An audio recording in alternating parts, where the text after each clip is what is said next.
साहेबांनी या ठिकाणी सांगितलं त्यांच्याबद्दल आपल्याला आणखी मार्गदर्शन करण्यासाठी आपल्याकडे वक्ते आहेत जे महाराष्ट्रातील खूप मोठे वक्ते त्या ठिकाणी आहेत। त्यांच्याकडे पाहिलं तर आपल्याला असं वाटणार नाही हा मुलगा काय बोलेल बो, परंतु मला तुम्हाला आवर्जून त्या ठिकाणी सांगावंसं वाटतं की 2017 या वर्षामध्ये दिल्लीला माननीय पंतप्रधानांच्या समोर विशाल भाऊ नंदागौडे यांचं भाषण त्या ठिकाणी झालेलं आहे। तर एवढे मोठे वक्ते या ठिकाणी आपल्याला लाभलेले आहेत। मी तसा वेळेवरचा पाहुणा होतो। आमचे विद्यार्थी आदरणीय संदीप भाऊ तुमच्या गावाला चांगलं परिचित असं व्यक्तिमत्व आहे आणि या व्यक्तिमत्वाचा म्हणजे माझे ते विद्यार्थी आहे म्हणून त्यांचा गौरव नाही तर संपूर्ण अकोला जिल्ह्यामध्ये त्यांचं नाव फक्त त्या ठिकाणी चालतं।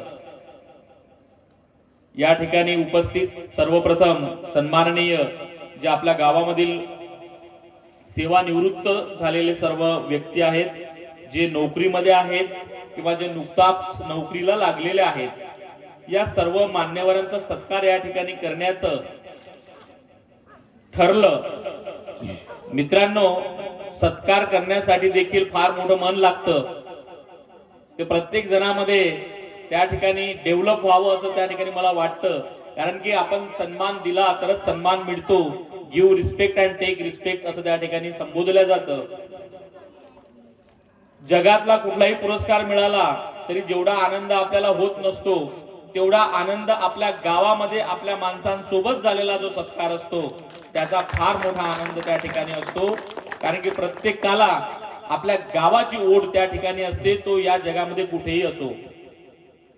हे माझ्यावरून मी सांगतो आहे, मी जरी अकोल्याला राहत असलो तरी माझं गाव या आपल्याच अमरावती जिल्ह्यामध्ये खल्लार आहे आणि अजूनही मला माझं जुनं घर माझं गाव जसंच्या तसं त्या ठिकाणी आठवतं। आणि गावाची माती काय असतं, गावाची माणसं काय असतात, ही एक वेगळीच ऊर्जा त्या ठिकाणी असतं।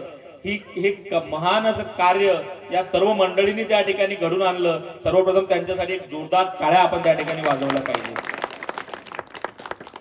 आणि औचित्य फार चांगलं त्या ठिकाणी त्यांनी घेतलेलं आहे की महामानवांची जयंती आणि त्यानिमित्त हे सर्व मान्यवर पण या ठिकाणी आलेत। ही ओढ, ही माया जी गावाची असते ही कधीही काहीही केल्या ती सुटत नाही, ती शेवटपर्यंत आपल्या काळजामध्ये त्या ठिकाणी असते। तर अशा हे कार्य या ठिकाणी आपण केलं त्याबद्दल आपल्या सर्वांना सर्वप्रथम मी शुभेच्छा देतो। आणि मुख्य वक्त्यांचं भाषण त्या ठिकाणी आपल्याला ऐकायचंच आहे।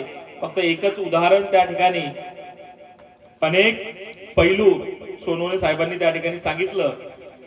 अनेक पैलू बाबासाहेबांच्या जीवनामधील आहेत, ज्याच्या एका पैलूंवर जर आपण विचार केला तर 3-3 तास काय कितीही वेळ आपल्याला त्या ठिकाणी कमी पडणार, इतकं महान असं कार्य आहे, विविध क्षेत्रांमध्ये आहे।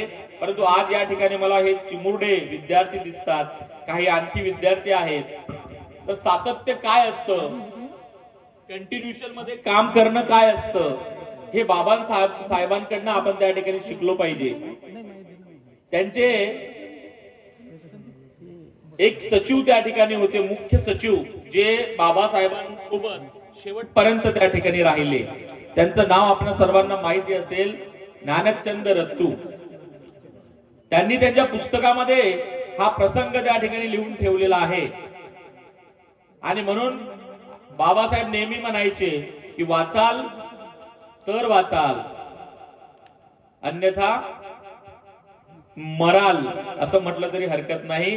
कारण की या देशामध्ये चमत्कारांवर माझा विश्वास नाही, परंतु जर या देशामध्ये चमत्कार होत असतील तर ते केवळ आणि केवळ शिक्षणाने होतात। म्हणून बाबासाहेबांनी शिक्षणाला काय म्हटलेलं आहे, वाघिणीचं दूध त्या ठिकाणी म्हटलेलं आहे।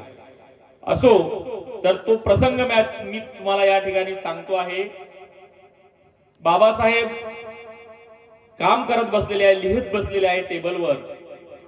तेवढ्यात ज्ञानचंद रत्तू येतात, जेवणाचं ताट घेऊन येतात, उभे राहतात आणि बाबासाहेबांच्या बाजूला उभे राहिल्यानंतर मग बाबासाहेब थोडेसे वर बघतात। ते म्हणतात, बाबा मी हे जेवणाचं ताट तुमचं आणलेलं आहे, आता तुम्ही जेवण करून घ्या